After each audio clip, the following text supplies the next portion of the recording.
like I'm floating through the air. The pain I felt is paid for, all is said and done.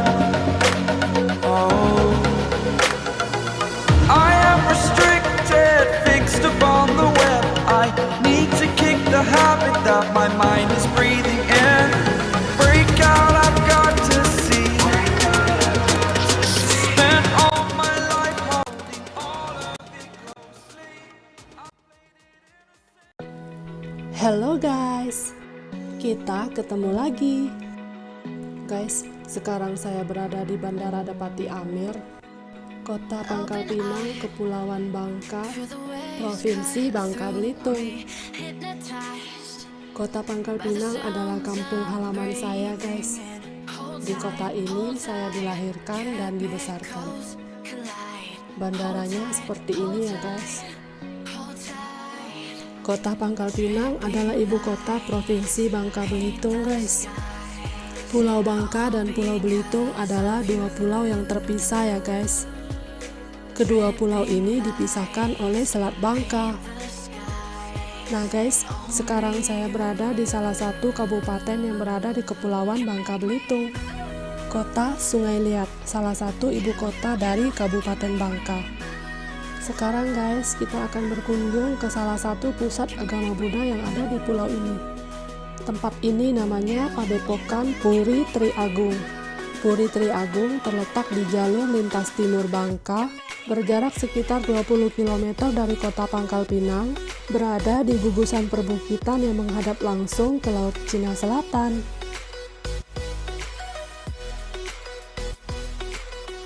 Guys, di sini kita bisa menikmati kemegahan dan bentangan alam yang memesona yang mengelilingi bangunan puri secara gratis. Mari guys, kita menikmati suasana di sekitar puri ini.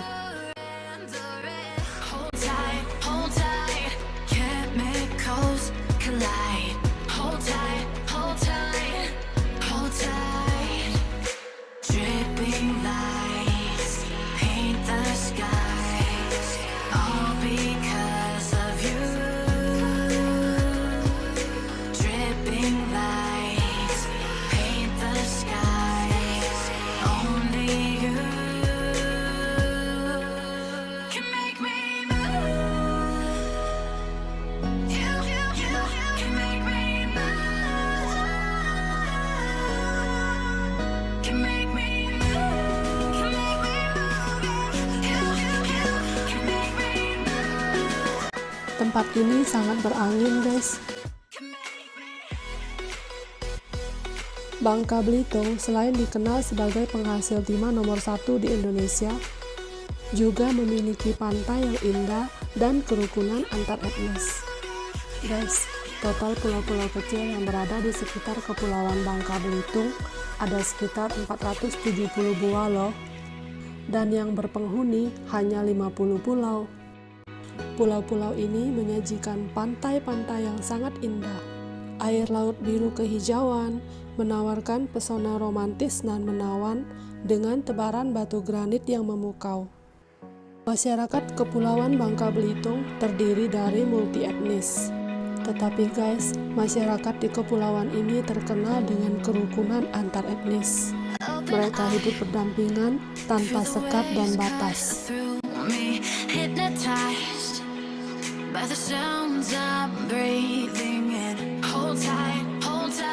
Guys, pantai di bawah sana adalah Pantai Tikus. Tidak tahu mengapa dinamakan Pantai Tikus. Menurut beberapa cerita, menyebutkan bahwa di sekitar sini ada banyak jalan tikus yang kerap digunakan penambang ilegal untuk mendistribusikan timah melalui laut. Di bawah sana pantainya indah loh guys.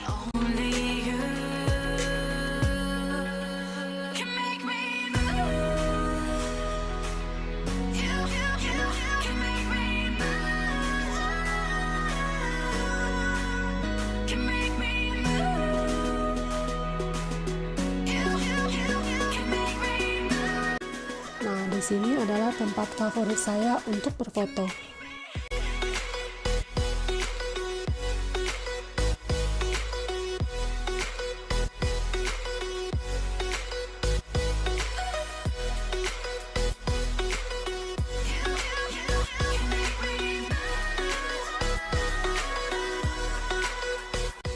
Puri ini dibangun selama 13 tahun loh guys.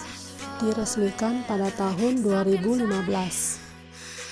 Pengurus padepokan ini menuturkan puri ini dibangun sebagai pengingat adanya kebudayaan suatu agama dan kepercayaan. Nah guys, kita bisa melihat 3 rupang besar di tengah, rupang Buddha Sakyamuni, Kongcu, dan Laocu. Arsitektur bangunan ini seperti ini guys, melambangkan ajaran Tridharma dan keragaman budaya yang ada di Pulau Bangka. Perayaan besar yang sering digelar di puri ini diantaranya adalah Cap Gome, Sembayang Rebut, dan Sembayang Bulan. Puri ini adalah sebagai wadah pelestarian budaya ya guys. Kapasitas puri ini bisa dikunjungi 5.000 orang dalam sehari pada saat perayaan hari besar. Tempat ini juga ikon pariwisata daerah loh guys. Nah guys, kita akan meninggalkan padepokan Puri Tri Agung. Sekarang saya akan berkunjung ke suatu tempat yang cukup mistis, yang letaknya tidak terlalu jauh dari sini.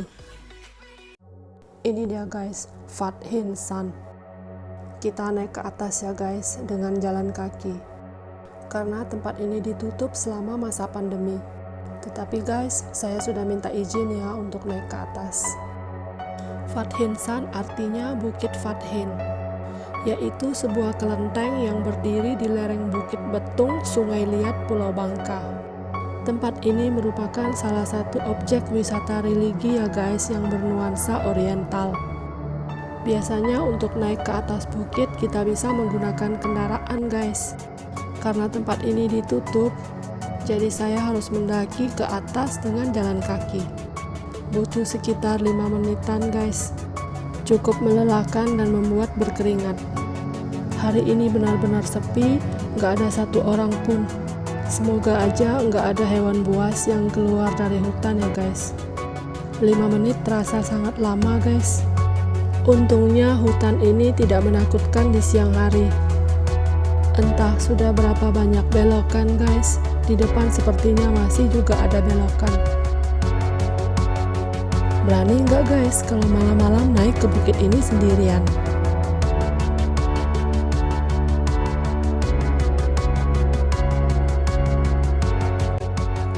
Batu-batu besar ini terlihat cantik ya guys, seperti memiliki nilai estetika. Tetapi sebaiknya tidak berpikir sembarangan dan tidak bicara sembarangan ya guys. Karena banyak tempat di Pulau Bangka yang batu-batunya keramat. Nah guys, kita sampai di bagian tengah bukit. Ada 8 relief pada dinding yang menggambarkan perjalanan Sang Buddha. Relief pertama tentang perjalanan ke barat untuk mengumpulkan kitab suci agama Buddha. Relief kedua, kelahiran Pangeran Siddhartha. Relief ketiga, Pangeran Siddhartha melihat 4 peristiwa. Relief keempat, Pangeran Siddhartha mencukur rambutnya dan menjadi pertapa.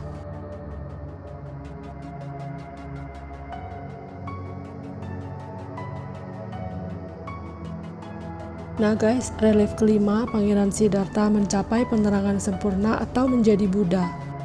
Relief keenam guys, Sang Buddha mengajarkan Dhamma yang ia temukan untuk pertama kalinya kepada 5 orang pertapa.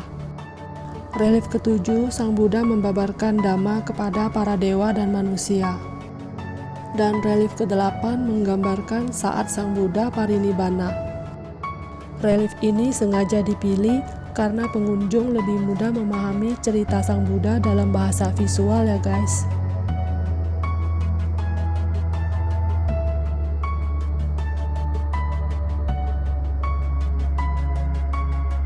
Ketika saya mengunjungi tempat ini hampir 10 tahun yang lalu, tempat ini lebih berisik dengan bunyi air yang jatuh ke kolam. Hari ini sangat sunyi guys, hanya ada bunyi binatang hutan. Kolam ini dulu berisi ikan-ikan mas koki. Ikan-ikan itu membuat tempat ini menjadi semarak, dan dari mulut naga itu keluar air yang jatuh ke kolam.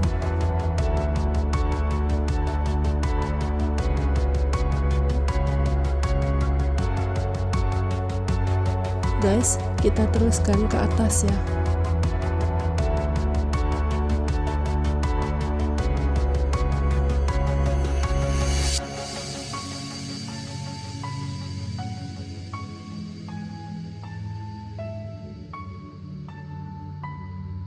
Katanya nih guys, untuk naik sampai ke puncak bukit, ada 365 anak tangga yang harus kita naiki. Lain kali kita hitung ya guys. 10 tahun yang lalu, arsitektur anak tangga ini belum dibangun guys.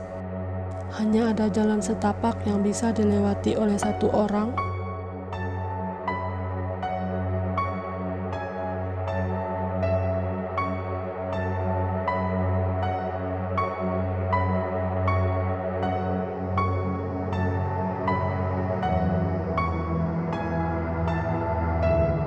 Tempat ini guys, dulu adalah hutan belantara ya. Dibangun oleh Lee Kuan Tan pada tahun 2006. Makamnya di sini berdiri megah guys, berbentuk miniatur Candi Borobudur dan menghadap ke timur. Di sini guys, kita mulai menemukan altar. Di tempat ini terdapat belasan altar guys.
Kolam di bawah patung naga ini guys, biasanya dipenuhi dengan koin.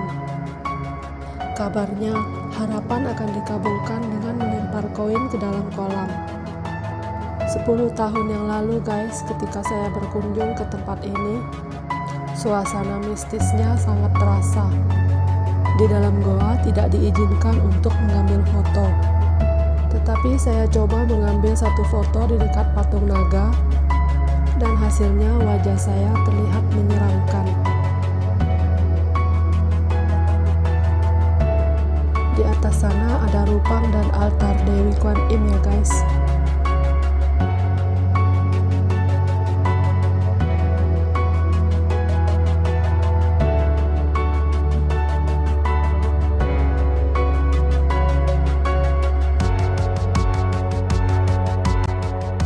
Wah guys, saya sebentar berhenti untuk mengambil napas dan beristirahat.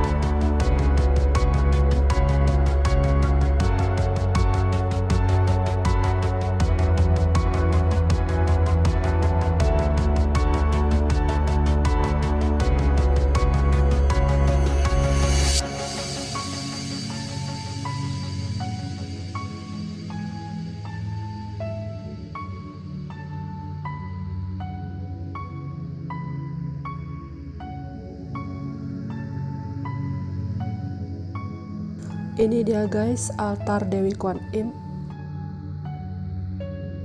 Saya memberi penghormatan dengan melakukan namaskara 3 kali. Semoga semua makhluk yang berada di sini, baik yang terlihat maupun yang tidak terlihat, bebas dari penderitaan dan berbahagia.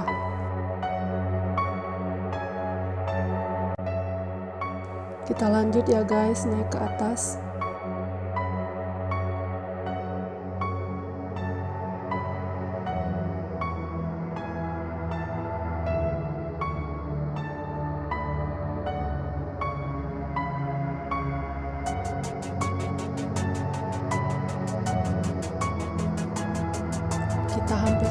guys di puncak bukit di altar terakhir.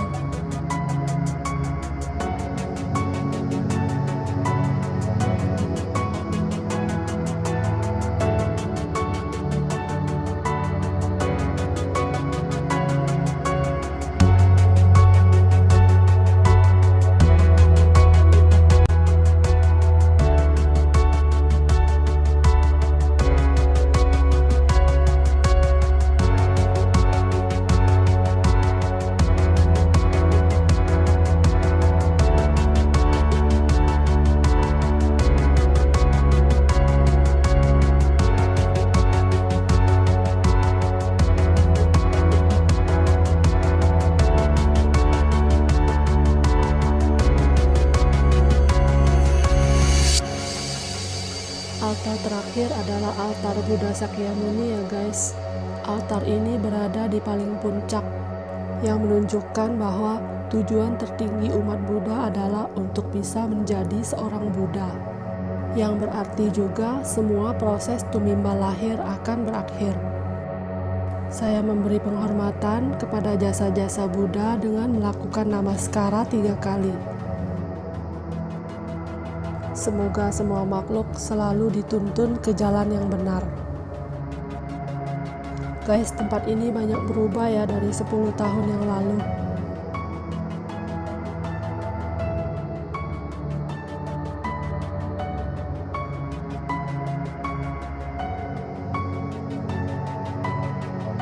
Di balik bukit di depan saya adalah kota Sungai Liat guys.